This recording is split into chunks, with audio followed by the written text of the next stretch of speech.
everyone. We love to share you the lifestyle that blends comfort, nature, and wonderful experience. Welcome to SMDC Cool Suites Residences in Tagaytay,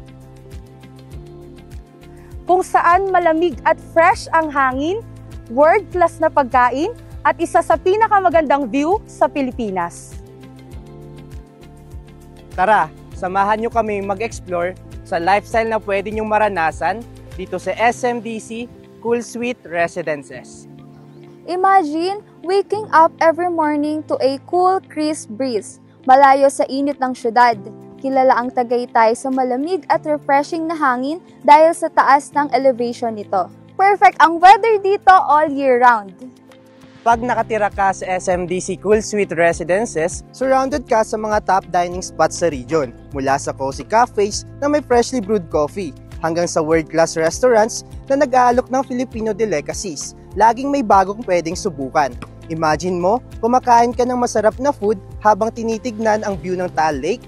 Ang food sa Tagaytay parang kasing refreshing at comforting ng weather. Perfectly complements the lifestyle.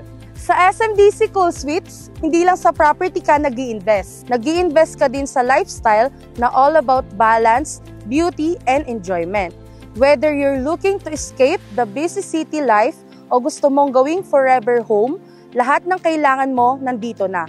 Parang everyday gateway lang ang feeling. At hindi lang yan, we also have famous tourist destination like Hot Spring, Zoo, Tagaytay Hidden Valley, Mahogany Beef Market, and the famous Bulalohan with Taal View and Sky Ranch. Staycation.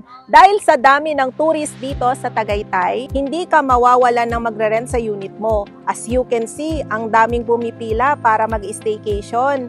Hindi ka mawawala ng market dito kasabay ng pagtaas ng value ng property mo sa future.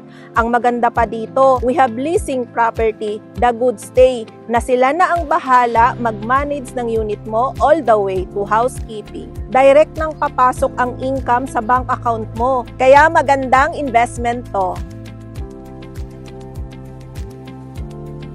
Gusto mo na bang magkaroon ng property dito? Just message us in Ed's Realty Guide PH.